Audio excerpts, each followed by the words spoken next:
Dieu a voulu que toi tu couches avec ta mère. Dieu a voulu que toi tu couches avec ta mère. Pourquoi d'abord Dieu a permis que tu sois dans cette position de coucher avec ta mère? Non! Non!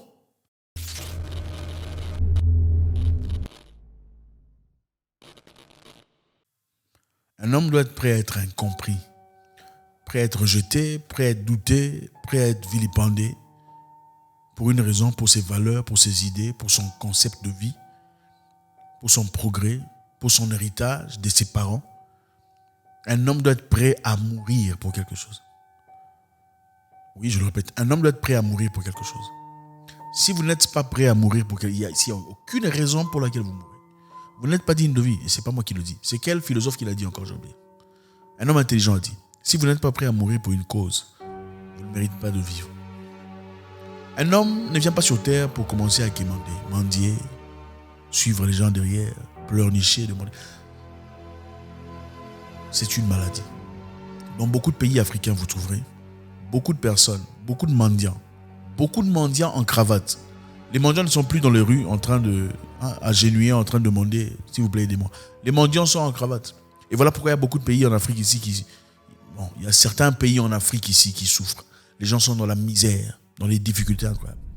Comment ça se fait que vous, une population, je ne sais pas de combien de millions de personnes, vous êtes tous accroupis devant une dizaine de personnes pendant que vous souffrez, vous êtes dans la misère, la peine, pas d'hôpitaux, pas de routes, difficultés incroyables, pas de transport, il n'y a rien.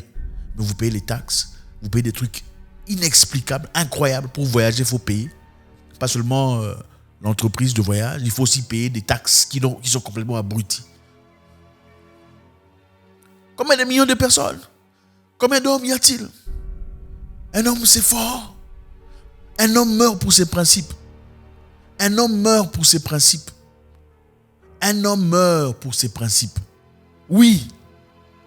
Les gens aiment tellement la vie qu'ils sont prêts à laisser leurs principes bafoués, piétinés. À un niveau incroyable. C'est difficile. Vous savez, il y a beaucoup de gens ici. Beaucoup de gens ici. Vous placez un fusil sur la tête. Vous lui dites de coucher avec sa mère. Ou il meurt. Il va coucher avec sa mère. Je vous l'ai dit. Ce ne sont pas des mythes, ce sont des histoires vraies que vous pouvez répertorier aujourd'hui.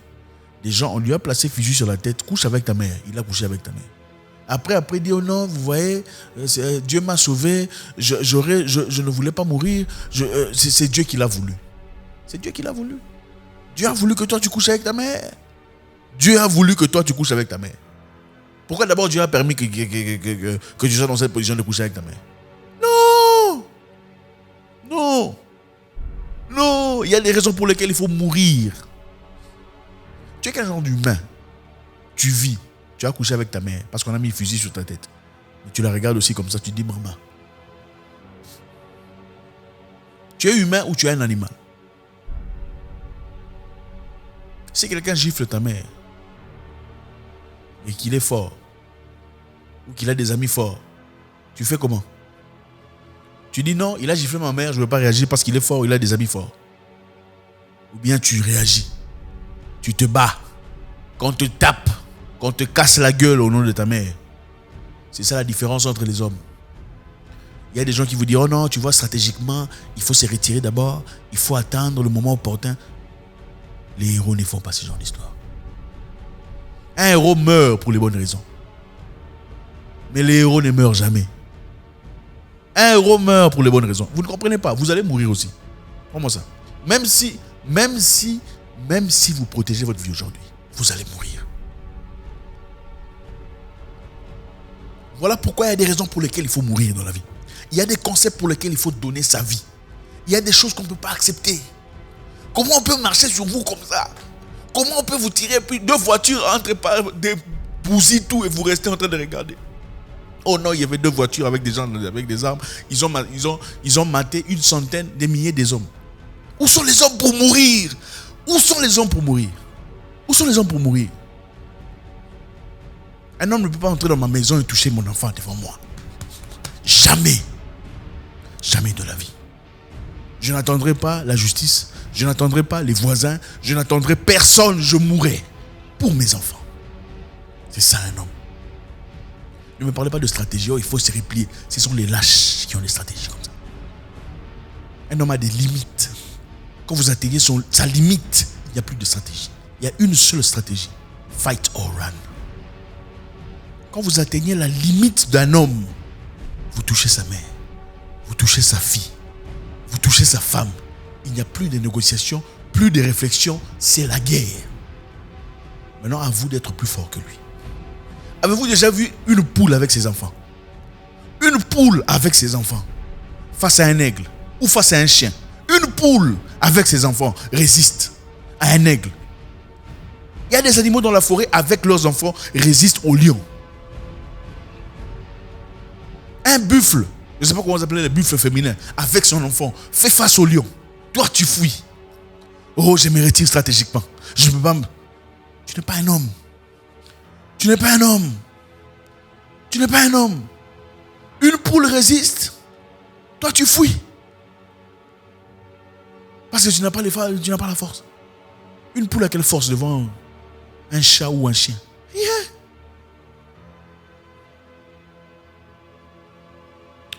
La bravoure, la vaillance, l'esprit chevaleresque est en train de mourir. Les hommes comme ils étaient dans le passé, les hommes dignes et honorables, les hommes qui mouraient pour de bonnes raisons ne sont plus. Parce qu'ils sont affaiblis par les fast-food, affaiblis par les fast-food intellectuels, c'est-à-dire la consommation des comédies, des bêtises, de la musique incessante, des danses incontrôlables, stupides, remuer les hanches comme ça toute la journée, à ne rien foutre. Les Zoulous chantaient des chants révolutionnaires, les chants d'honneur, les chants de gloire. Ils chantaient mort à l'ennemi. Et c'est ça qui a libéré les Zoulous en Afrique du Sud. Ils ont accepté de mourir, ils sont partis dans les rues pour mourir. Ils n'ont pas attendu de l'aide venant d'ailleurs. Ils sont allés mourir dans les rues. Historiquement parlant, les Zoulous n'ont pas été emmenés en esclavage. Ils n'ont pas été, contrairement à l'Afrique centrale, les Zoulous n'ont pas été emmenés en esclavage. Vous savez pourquoi? Parce qu'ils se sont battus. Ils se sont battus contre les Blancs. Ils ont massacré les Blancs quand c'était nécessaire. Pour leur défense, évidemment, ce n'était pas l'Europe, c'était l'Afrique. Ils sont venus les chercher en guerre. Ils se sont battus. C'est ça l'esprit qu'ils ont aujourd'hui. L'esprit chevaleresque. Pendant ce temps, dans beaucoup de pays d'Afrique, on fait que remuer les hanches. Remuer les hanches dans la pauvreté. Remuer les hanches dans la mendicité. Les Zoulous chantaient pour combattre, pour lutter, pour résister, pour révolutionner. En Afrique ailleurs, on remet les chants, on remet les hanches, on remet et puis on commence à aide-moi. On remet les hanches, on commence à célébrer les riches, aide-moi. Remet les hanches, on commence à célébrer les politiciens, aide-moi. C'est votre pays, c'est votre condition, c'est à vous de dicter. Pourquoi est-ce qu'un chef qu'on a élu en gouvernement qui vient faire des toilettes dans les marchés, vous venez le remercier, merci au chef de l'État pour avoir fait des toilettes? C'est quel genre de peuple? Pourquoi vous pouvez remercier quelqu'un pour avoir fait des toilettes? C'est son boulot. N'est-ce pas la raison pour laquelle vous l'avez élu? Vous savez, en Afrique, beaucoup de gens créent des dictateurs eux-mêmes. Comportement de huissier, comportement royaliste. Toi-même, tu vois quelqu'un, il n'est pas ton chef. Tu dis, oh chef, bonjour chef, patron, comment ça va? Oh, toi tu es boss. Mendicité. Même si la personne était venue avec une idéologie normale, de vouloir être quelqu'un de bien, de construire, de bâtir, peu à peu, à force de célébrer, à force d'acclamer, à force de faire « Oh, gloire à toi », il commence à devenir dictateur lui-même. Et puis vous vous plaignez, on a des dictateurs. Vous créez des dictateurs. Vous créez des dictateurs. Vous savez, en Afrique du Sud, ce n'est pas un pays parfait. Mais si un politicien vole et qu'on le sait, on sait le tracer, on va le faire payer. Il y a un monsieur à qui on a donné des offres de construction, on appelle ça tenders. C'est-à-dire, le gouvernement te donne des offres pour aller construire, par exemple, une école, ou peu importe, hôpital, ou comment on appelle ça? Pont. À ce monsieur, on a demandé de créer un pont qui séparait deux milieux. Il y avait une petite rivière, excusez-moi, une petite rivière au milieu. Le monsieur a pris l'argent, évidemment, comme beaucoup d'Africains qui se respectent, au lieu de dépenser la totalité de l'argent dans le projet, il a pris 90% de l'argent, il a bouffé, 10% il a mis dans le projet. On a construit un pont comme celui que vous avez vu dans une vidéo récente, là, je ne sais pas c'est dans quel pays. Les gens sont venus inaugurer le pont et tomber. C'est très similaire comme ça. Qu'est-ce qui s'est passé? On a évidemment cherché des gens à moins cher, matériel moins cher. On a construit le pont. Quelque temps après, les enfants sont passés, le pont s'est cassé, un enfant est mort. Qu'est-ce qui s'est passé? La population s'est levée. On est parti chercher le monsieur à qui on a donné le tender, le politicien à qui on a donné l'argent pour la construction. On est parti brûler sa maison. On a brûlé sa maison. Et ces gens n'ont pas peur de la police. Regardez, ces gens, je ne suis pas en train de prendre le Sud-Africain comme exemple parfait. Je vous démontre l'esprit chevaleresque. Ils n'ont pas peur de la police. Vous pouvez venir avec vos fusils comme ça. Vous allez les tuer. Au nom de ce qui est correct pour eux. Au nom de ce qui est masculin pour eux. Au nom de ce qui est honorable pour eux. Ils vont mourir. C'est ça l'esprit. Mais les Zoulous sont guerriers. Beaucoup d'Africains sont complètement malades. Incapables de défendre la porte de sa maison. Vous attendez de l'aide venant de qui? Qui va vous libérer?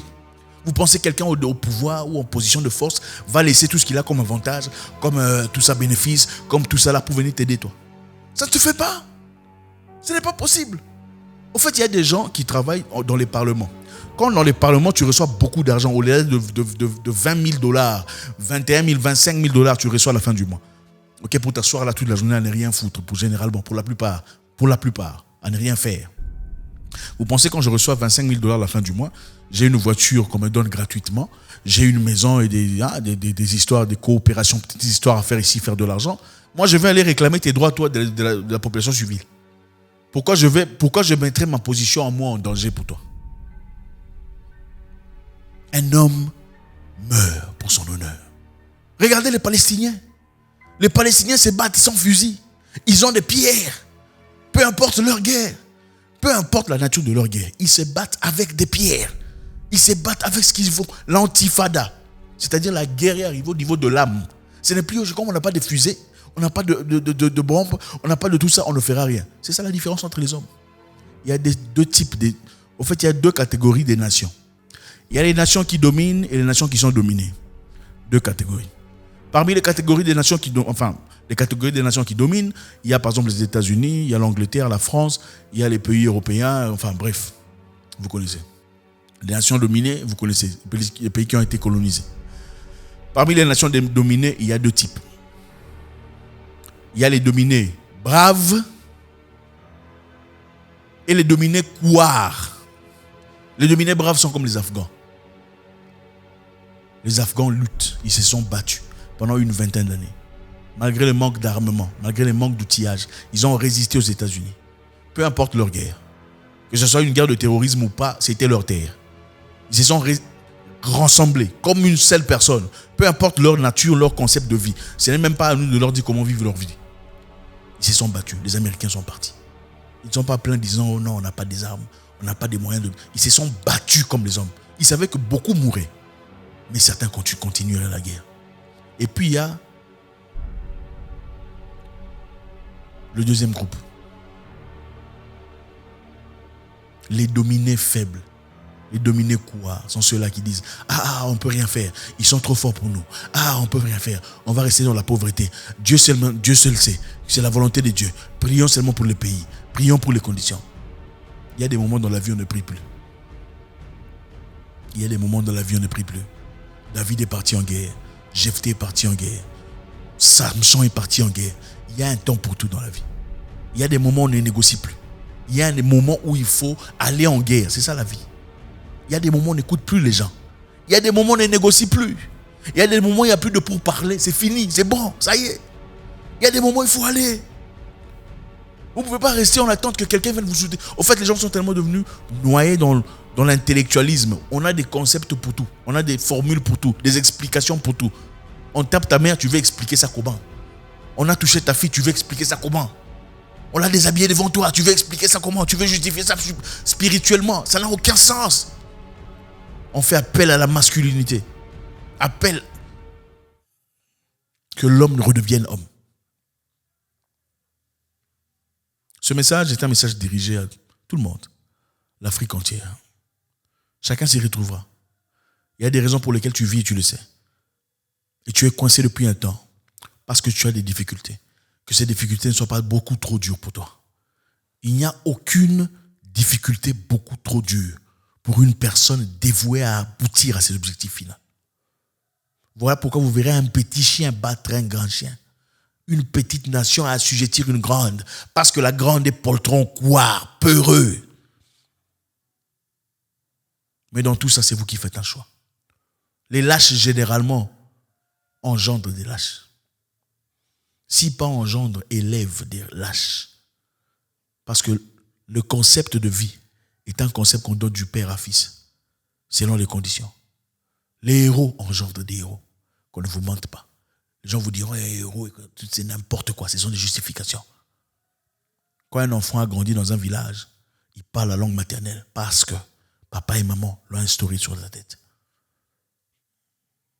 Aujourd'hui, je vous demande, ne m'écoutez pas moi. Regardez autour de vous.